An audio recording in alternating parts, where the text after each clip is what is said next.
There's no way around it. The second a guy is done, you have to ask what's next. There's just no human nature around it. No matter how many times we get told, I don't know. Whatever the answer is, it still leads you to nowhere. Nobody within moments of completing a bout has ever had another bout lined up. In the history of the sport, it's never happened, but you still have to ask the guy the question. All right. But here's where it gets interesting with Conor. Conor comes out and his answer is, I don't care who's next. That's true. Conor's not doing gamesmanship. Conor really does not care. If they told him he was going to be a 155-pound bout or a 170 bout, or hey, you're not doing either. As a matter of fact, you're going back over to boxing and Pacquiao's your opponent, or Mayweather's your opponent, or Canelo's your opponent, or fill in the blank. Any way you want to do it, he really doesn't care. And whatever name that comes out for Conor to be next will be met with immediate resistance that Conor doesn't want that fight. And the belief on why Conor wouldn't want it is because of the belief that he couldn't beat the guy. For example, odds came out today for Masvidal Conor, which appears to be his next fight for a number of reasons, which we'll unpack in a moment. But the odds actually came out today in Vegas. Masvidal was the favorite. People will then instantly say, yes, Conor doesn't want that fight because he can't beat Masvidal. I think we have to go back to what Conor said. Conor doesn't care. Conor's not afraid to lose a fight. Real fighters aren't afraid to lose a fight. They're just going to go in there and test their skills. And wherever those chips fall under the unified rules, you shake the other guy's hand and you walk away. Conor's one of the few real fighters. I think that we're starting to see that. And I think many of us question that, and we seem to question that as time goes by, and then we get a reminder. I think I'm even guilty of that. As close as I am to this sport, there is something very real about out of sight, out of mind. There's something very real about that. Now let's talk about why I think Masvidal is next. Okay, I believe that the biggest fight the sport could make, and this is off of my own gut, just my own stomach and what do I feel? No numbers, nothing to back that. What do I feel? I feel I want to see Conor versus Masvidal more than any other fight I want to see. Now that isn't to dismiss that I don't want to see Conor and Khabib, but you do have one problem with that. It's a big problem, okay? Conor goes back down to 155. Conor fights for a world championship. Can we at least all agree on that? I think we can, right? I think we all agree on that. Khabib's got a fight coming up with Tony that many people don't think Khabib is going to win. Now, let those two guys figure that out. That's not for what I'm doing right now. I'm just sharing with you to start talking about we're going to do Conor and Khabib and we're not going to do anything else when Khabib isn't in the ring until April. Khabib then, on a personal note, goes into Ramadan and won't be eligible until what I'm told is September. I believe that. So that would mean that first off, Khabib has to get a win. But second off, we don't get to see Khabib and Conor till the earliest September. When Conor is back and ready to go, you got to use Conor.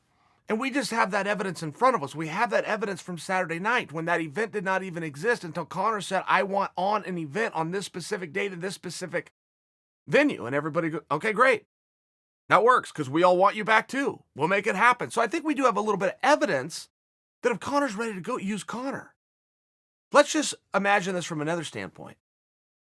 Conor gets put on ice, doesn't do anything. It's going to be Conor Khabib. And we start building that, we start turning the wind in the sails, and we start putting everything in that direction. What that means is that we take the wind out of the sails for the Masvidal fight.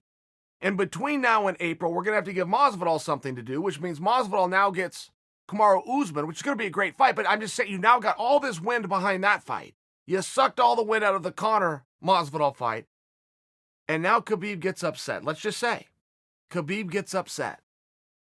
Now, it's not going to take more than 30 seconds to get the whole world excited for Tony versus Conor. I'm well aware of that.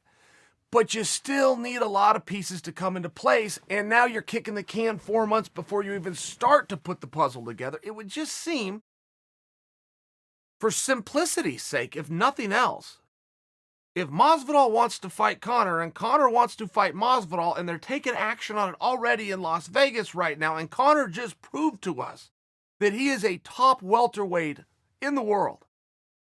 Just proved it without a question, 460 days off, which means he's going to be out of step, which means he's not going to know where his energy lies, so he's not going to be able to put his foot all the way down on the gas pedal. throws a total of 20 punches, 19 of them connect. Oh, by the way, he bats 100% on defense. He never gets hit one single time. And if any of you are going to try to correct me and say, yes, he got kicked, I don't know how this works. I don't know what a significant strike is. I've never actually learned that.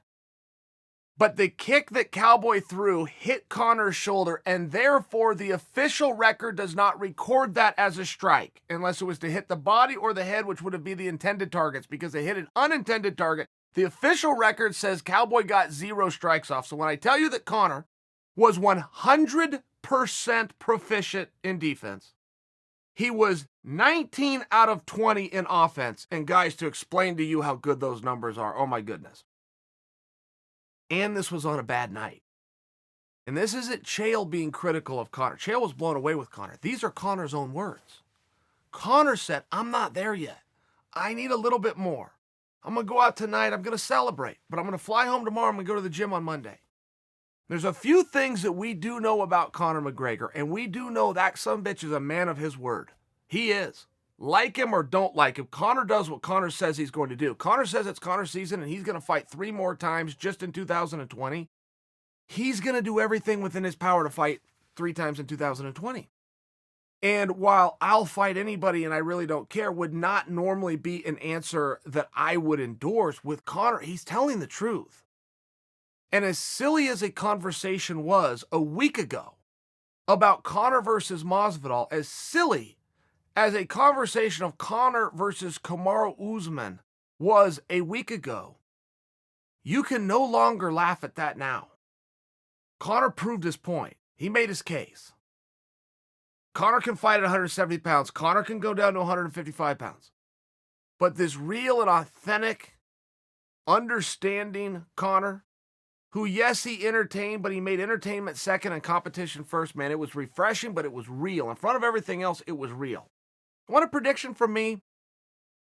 Fairness, I'd be happy any which way you want to do it. Conor Khabib is fun. Conor Kamaru is fun. Masvidal Kamaru is fun. However you want to do it. If you want a prediction because of the timeline, because of the Ramadan, because of the fact that Khabib's not even going to be there with Tony for another 4 months, 2 days shy of 4 months, I think something's got to get done. I think that Conor and Masvidal is a very real possibility.